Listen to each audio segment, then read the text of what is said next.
Halo, ketemu lagi sama gua Ari. Di video kali ini gue mau cerita pengalaman gue berbelanja di marketplace dan ada sesuatu yang menarik yang mungkin kita bisa nilai bersama.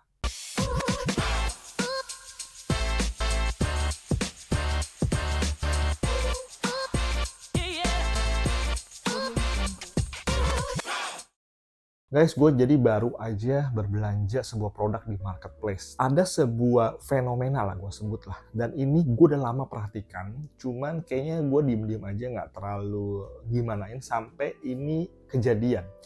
Singkatnya adalah gue berbelanja produk elektronik lah, gue kategori mungkin produknya, gue berbelanja produknya, kemudian gue testing, barang nyampe gue testing dan sebagainya. Nggak terlalu berfungsi. Ya berfungsi tapi tidak optimal. Ada kadang nyala, kadang enggak. Gue udah berusaha beberapa hari, gue otak-atik dan sebagainya. Nggak terlalu optimal lah itu barang. Gue nggak puas intinya. Kecewa juga enggak, marah enggak juga. Ya mungkin karena harga produknya nggak terlalu ekspensif. Jadi gue, oh ya oke lah gitu kan. Tapi nggak optimal, nggak puas aja intinya gue menggunakan produk tersebut. Dibilang nggak berfungsi 100%, kadang nyala juga, kadang bisa juga, tapi dibilang bisa pas lagi butuh nggak bisa gitu. Jadi intinya adalah nggak puas, nggak nyaman, dan produknya nggak optimal. Kemudian selanjutnya, seperti biasa, kita kan kalau yang beli produk akan melakukan namanya review produk gitu kan. Ya, gue review dan sebagainya di kolom review gue sampaikan dan gue detailkan, kasih videonya kayak gitu. Kemudian ada pesan dari pihak penjual. Ada pesan dari pihak penjual yang intinya menanyakan lah apa ini dan sebagainya.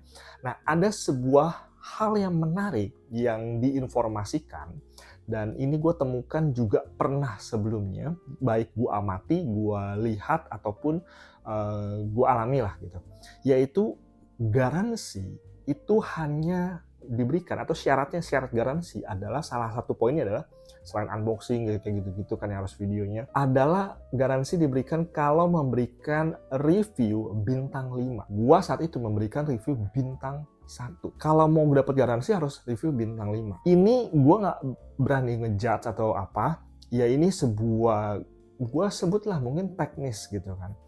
Lu yang menilai aja. Jadi kalau kita lihat kondisi ini, kalau semua orang yang mau dapetin garansi harus review bintang 5, artinya tidak ada yang review low dong. Kalaupun ada, adalah mungkin yang mereka kayak gua nih, yang kategorinya, gue nggak peduli garansi, gue nggak peduli lu nggak balikin uang atau nggak bertanggung jawab, gue hanya memberikan review, ya udah. Lu mau ambil uangnya silakan, produk lu jelek, ya udah jelek, itu reviewnya gue. Nah itu yang gue sampaikan. Nah, mungkin orang-orang yang kategorinya nggak peduli baru memberikan itu. Tapi kalau lu mau garansi, lu harus kasih bintang 5 dari review yang positif. Ini kan akhirnya jadi nggak clear ya, maksudnya nggak bener-bener kita dapetin data yang akurat gitu, kalau produknya ini bagus atau tidak. Karena reviewnya itu sudah dikondisikan, dimana ya review-review bagus aja yang nongol dan bintang 5. Apakah produknya beneran bagus? Belum tentu juga gitu. Ini kan gue nggak bisa bilang penipuan, gue juga nggak bisa bilang ini hal yang gimana, karena mungkin ketika ada komplain, mungkin ada tindak lanjutnya yang kita nggak bisa tahu, karena kan itu di balik gitu kan, di balik layar. Teman-teman yang menilai, yang gue pengen highlight adalah kayak gini. Kalau teman-teman melakukan kondisi kayak gini, teman-teman yang menjual seperti ini, bagus untuk teman-teman sebagai penjual, karena reviewnya, ratingnya pasti bagus gitu kan. Terus juga bintang 5, sistem perankingan toko juga pasti bagus. Tapi dari sisi integritas kita nih sebagai orang yang melakukan bisnis, melakukan usaha, ini kan ada sedikit bentuk kecurangan yang abu-abu, di mana lu mengkondisikan pembeli untuk bisa memberikan review yang positif, mungkin produknya enggak, sehingga komplain itu jadi tidak terrecord, atau hal-hal yang jelek itu jadi tidak terdokumentasi.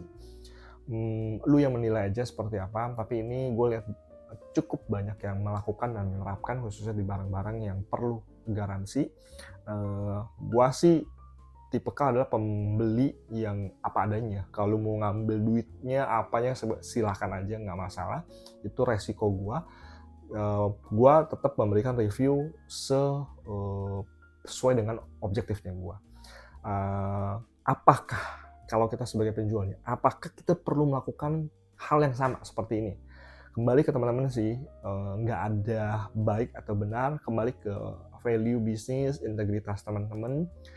Gue cuma bisa poinnya kayak gini, kita sebagai entrepreneur, kalau kita mau giving value, ya kan, kasih solusi, harus optimal dong, harus bagus dong. Produk ini harus bisa menjawab solusi, harus bisa menjawab permasalahannya dia dengan solusi, gitu. Yang kita berikan melalui produk atau jasa itu, kita bertanggung jawab untuk improve dari produk itu, gitu.